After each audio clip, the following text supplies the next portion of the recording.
3, 2, 1. Booster ignition. And liftoff. The crew of Artemis 2 now bound for the moon. Humanity's next great voyage begins.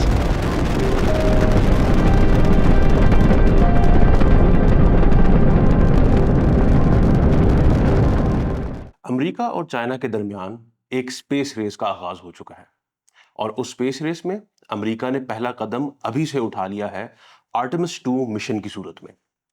Artemis 2 successfully अर्थ की atmosphere में recently दाखिल हो गया था और इसकी सबसे मजे की बात यह है कि पहली दफा इंसानियत की तारीख में एक स्पेस मिशन को आप लाइव यूट्यूब के जरिए minute by minute, second by second देख सकते थे।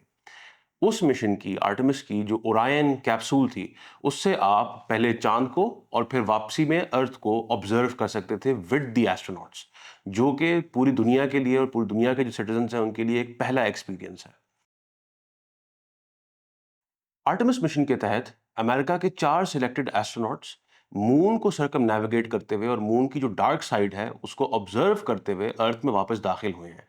और एक बहुत बड़ा माइलस्टोन इस मिशन का ये था कि पहली दफा इंसानियत ने रिकॉर्ड अपना तोड़ा है, फिर से फारदेस्ट जितना दूर इंसानियत जा चुकी है उसका एक नया रिकॉर्ड कायम किया है अर्थ की कुर्राए अर्थ से। तो ये एक मेजर डेवलपमेंट है। हाँ, अब इस मिशन के हवाले से काफ़ी कंस्पिरेसी थ्योरिस्ट ऑनलाइन आपको देखने को मिले होंगे जिन्होंने आके इसके ऊपर अपने तजदिए किए, अपने ओपिनियंस दिए और एक पूरा एक बाजार गर्म हो गया सवालात के ऊपर कि आया ये पॉसिबल है भी या नहीं, या फिर अमेरिका डे 1 से फेक कर रहा है अपने मून मिशंस को। यहाँ पे मैं थोड़ा सा जो कंस्पिरेसी थ्योरीज हैं उनको एड्रेस भी करना चाहूँगा, आपको बताना चाहूँगा कि वो मेजर क्या हैं और फिर उनके जवाबात साइंटिफिकली क्या हैं। स्टार्टिंग विद द फैक्ट कि अमेरिका 1969 से 1972 तक मुख्तलिफ iterations of the Apollo missions भेज चुका है मून को ऑब्जर्व करने के लिए, जिसमें से इंसानियत 9 टाइम्स मून की तरफ गई है और उसमें से 6 टाइम्स मून के ऊपर इंसान उतरा है। और in totality 12 people have actually walked on the moon. Between 1968 and 1972, America launched 9 human missions to the moon, 6 of which successfully touched down, allowing 12 men to walk on the lunar surface. ये कहानी शुरू हुई थी famously Neil Armstrong और Buzz Aldrin से और ये ख़त्म हुई यूजीन सर्नन और हैरिसन श्मिट के ऊपर।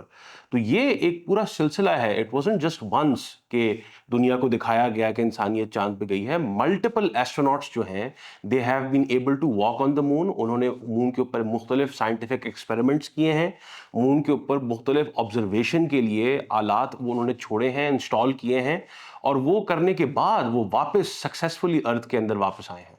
तो ये एक मेजर फैक्ट है जो कि अक्सर लोगों को नहीं पता होता या कंस्पिरेसी थ्योरिस्ट इसको इग्नोर कर देते हैं। दूसरा जो पहला मून मिशन था उसके हवाले से काफ़ी आपको कंस्पिरेसीज यूट्यूब पे और दीगर सोशल मीडिया प्लेटफॉर्म से मिलेंगी। One of the most famous one being कि जो फ्लैग इंस्टॉल किया गया था नील आर्मस्ट्रॉन्ग और बज ऑल्ड्रिन की तरफ से, it was fluttering in a vacuum.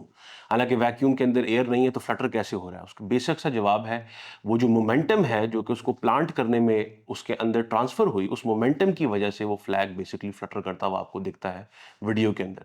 इसी के साथ साथ सवाल पूछते हैं कि मून की जो तस्वीरें ली गई हैं उसके अंदर कुछ सितारे नहीं नजर आते, तो उसकी भी वजह है कि मून जो है उसका एक ब्राइट सरफेस होता है जिसकी वजह से जो जिस कैमरे को इस्तेमाल किया गया था उसके अंदर आपको सितारे नहीं दिखे वो जो फोटोज फेमस हुई थी।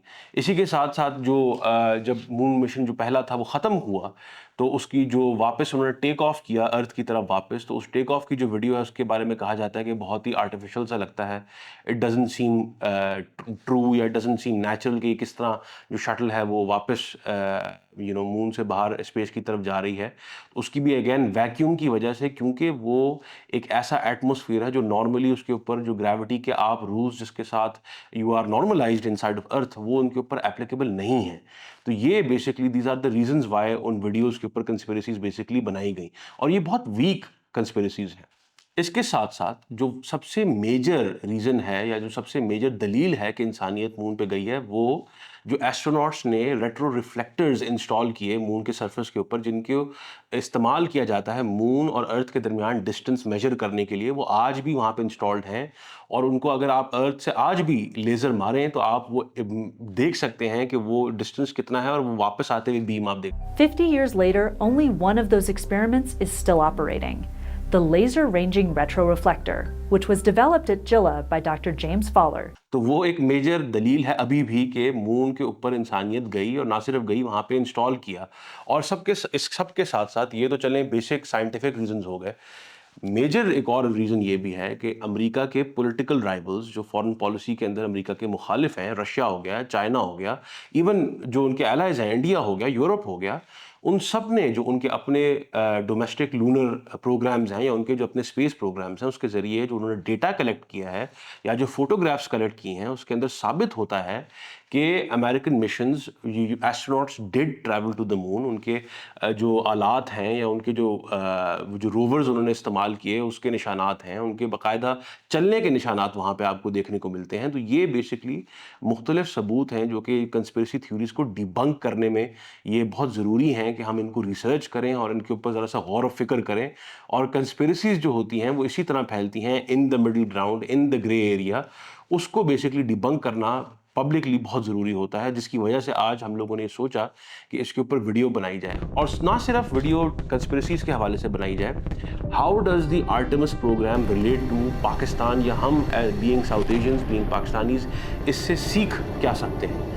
تو یہاں پہ ہم بیسکلی آئی وانٹیڈ کہ پاکستان کا جو ایک وائبرنٹ اسپیس پروگرام ہے ہم اس پہ فوکس کر سکیں، کہاں سے کہانی شروع ہوئی اور کہاں پہ پاکستان اس کو اب لے کے جا رہا ہے فائنلی.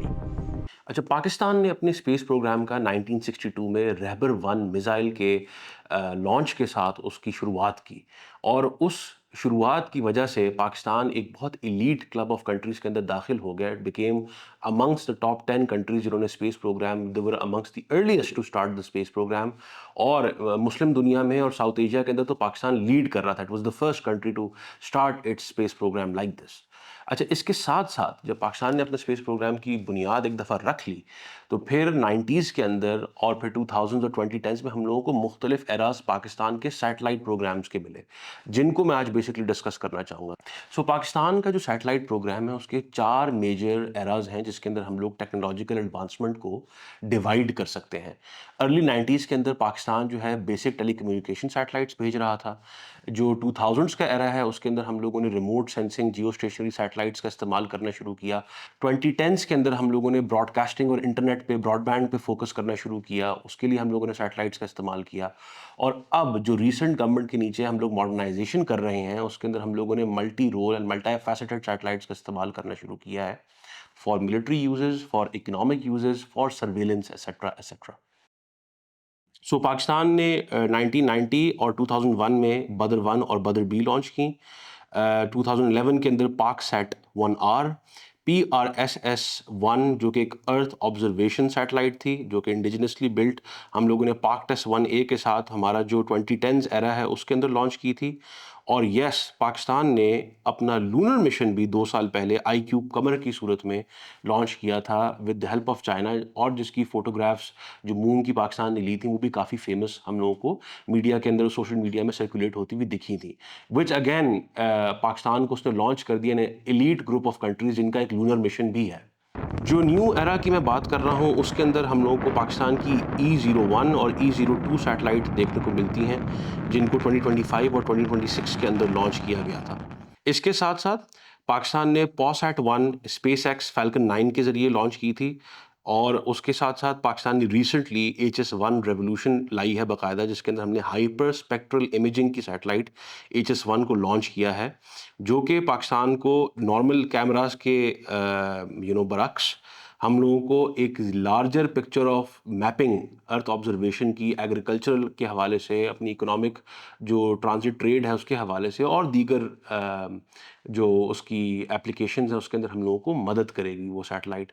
تو یہ ابھی ریسنٹ جو ہم لوگوں نے لانچ کیا، that is the HS-1 hyper spectral satellite. अच्छा, ये सब डिस्कस करने की वजह क्या है? उसकी वजह ये है कि पाकिस्तान के अंदर आज हम लोगों को एक रिन्यूड फ़ोकस देखने को मिल रहा है हमारे स्पेस प्रोग्राम और सैटेलाइट प्रोग्राम के हवाले से। और इसकी एक और मेजर दलील ये है कि पाकिस्तान की करंट गवर्नमेंट ने चाइना के साथ मिलके 2 कैंडिडेट सेलेक्ट किए हैं, जो कि चाइना का फ़ेमस टियानगोंग स्पेस स्टेशन अर्थ के लोअर ऑर्बिट में पाया जाता है। It is the only other station other than जो कि अमेरिका ने यूरोप के साथ और रशियन सोवियट्स के साथ मिलके बनाया हुआ है इंटरनेशनल स्पेस स्टेशन, जिसको आईएसएस जिसको कहा जाता है। तो पाकिस्तान जो है इस स्पेस रेस का बाकायदा एक मेजर फैक्टर और मेजर प्लेयर बनने को जा रहा है। और वो जो 2 एस्ट्रोनॉट्स पाकिस्तान के सिलेक्ट हुए हैं वो अभी ट्रेनिंग स्टेज के अंदर चाइना के साथ जो पाकिस्तान एकेडमिक एक्सचेंज करेगा और चाइना की ट्रेनिंग बेसिकली जो वो ले रहे हैं उस फेज से गुजरने के बाद 2026 के एंड में या 2027 के अंदर हम लोग विटनेस करेंगे इंशाल्लाह कि वो अब जो एस्ट्रोनॉट्स पाकिस्तान के हैं they will become a part of the Tiangong space station program. तो ये एक मेजर माइलस्टोन है सुपार्को के लिए और पाकिस्तान के ओवरऑल स्पेस प्रोग्राम के लिए, जिसको बहरहाल इसकी तारीफ करना बनती है। आज अगर आप एक पाकिस्तानी यूनिवर्सिटी स्टूडेंट हैं who dreams of going into space, तो यस, आपकी गवर्नमेंट आपको वो मौके दे रही है। पाकिस्तान का एक वाइब्रेंट स्पेस प्रोग्राम बनने जा रहा है। हमारे मीडिया को चाहिए, स्पेशली जो मेन स्ट्रीम मीडिया है, कि वो इस पे ज़्यादा फोकस करे और बजाय इसके कि जो रोज़ की आपको पॉलिटिकल पंडिट्स आपको मिल रहे होते हैं बैक एंड फोर्थ, उससे निकल के जो मेजर आपके अच्छे टॉपिक्स हैं, जो आपके रियल प्रैक्टिकल टॉपिक्स हैं like this Pakistan space program, उस पर फोकस किया जाए। क्यों? क्योंकि the dreams are possible and the results are endless. तो उनको हासिल करने के लिए पाकिस्तान एक मेजर प्लेयर जो मिडिल पावर से बढ़ के वो आगे एक नेक्स्ट स्टेज ऑफ पावर की तरफ पाकिस्तान जा रहा है और जो पाकिस्तान अभी ग्लोबल पोस्चर की तरफ जा रहा है, उसके अंदर this will be a major milestone and Pakistani citizens and Pakistani university students and also our diaspora they can become a part of this. This is something जिसके ऊपर हम लोग आज कंक्लूड करते हैं।